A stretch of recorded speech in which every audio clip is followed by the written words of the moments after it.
This is my horse Dancer, and today we're going to show you guys how to tack up. So the first thing you want to do is get any hard, soft brush, whatever your horse is comfortable with, and you just want to groom them really nice. Get all the dirt, dust off of them. You don't want them to be uncomfortable under the saddle pad or anything like that. Second thing you want to do is you want to pick their hooves. Now, I've already picked her hooves, but I'll go ahead and show you guys how to do this one. I don't like picking their hoofs up by, forcefully. So I like to just squeeze their chestnut, and they lift that right up for you. And she used to have a real bad problem, so I would say anyone that has a problem with their horses, picking up their feet, cleaning them out or anything, I would rub up and down their legs for about 5 or 10 minutes and let them know that you're not going to hurt them. 1. Okay, so let's get into the tacking up. Now, I have a hunter green saddle pad, and I see a lot of people that would have their saddle pad back here, laying flat, or they would have it way up here. And I just want to clarify how I was taught and how my trainer was taught, was this thing right here needs to have the path of where the girth would go. So, and then right here you want to have where your withers can breathe. And then a lot of people ride with a gel pad to keep them more comfortable. So you just want to throw that right on top of the saddle pad and then readjust whatever you need to do. Now let's get the saddle. This is my saddle. Now I see a lot of people that just throw their saddle on their horse and it eventually spooks them or they're not comfortable with it. So you just want to make sure you do it nice and soft so it doesn't spook them or hurt them in any way. And then you would readjust everything. Now these things right here, I see a lot of people that don't do the right use for these and it really irritates me. So this is what you do. Right underneath the flap right here, you have these 3 little lines. And this, you just want to slide the first one into it, and it keeps everything in place looking nice. And then readjust, and then same with the other side.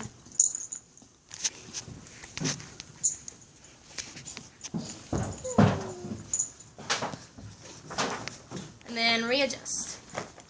Now, I also ride with a martingale. I know a lot of riders that ride with martingales. It really helps if your horse tends to throw their head. And it has worked wonders for me and my horse. So what you do this is you unhook your lead rope. And he tends to run off sometimes. So you want to hold your horse by the halter. And then you just want to slide this over their head.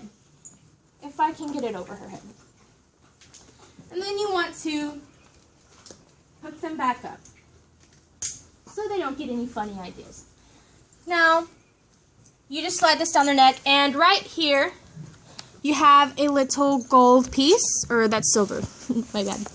And then you just want to slide that through there, pull that, and then buckle it up. Same for the other side. Where you go do it? It's on the last hole.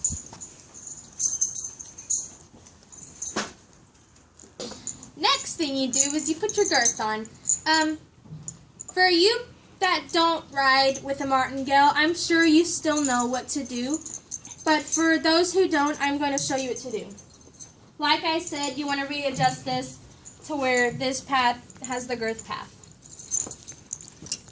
And a lot of people I see don't put the girth straps underneath this pathway, and it kind of irritates me. No judgment.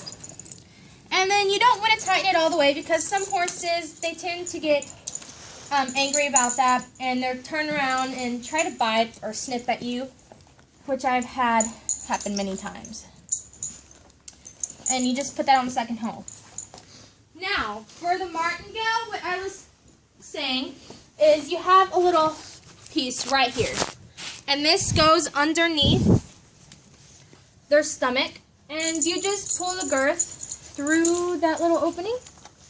You just pull that through and that connects that.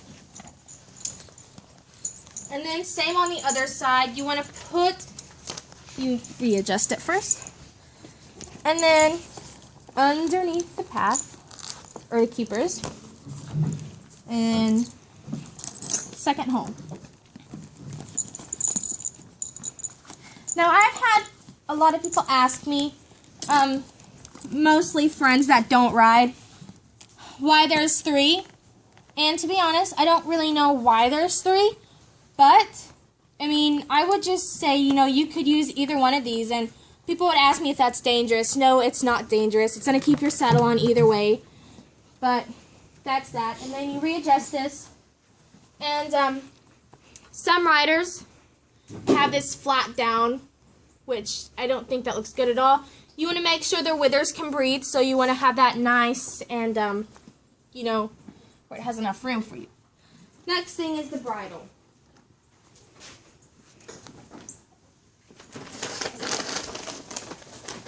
I like to give my horse a treat after tacking her up and before the bridle,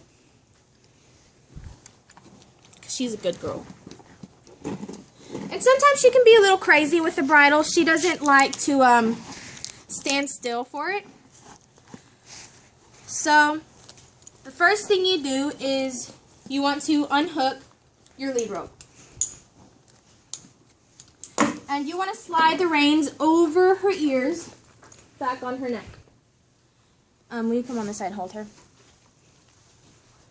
Now, a lot of people are afraid to put their halters around their horse's neck, and you shouldn't. There's not really a problem with it as long as you don't have it snug. Just have it on the first one, and then I would always clip it back, just to make sure that they don't get away, because she tends to run away sometimes. And you just want to put your hand over her nose, and then this is where the fight comes in. And you just stick your thumb in this in the corner of her mouth, and she opens her mouth. And then you just pull her ears through,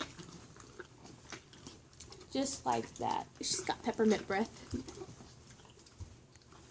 And then you need to stand in front of them, make everything look better. Oh, where are you going?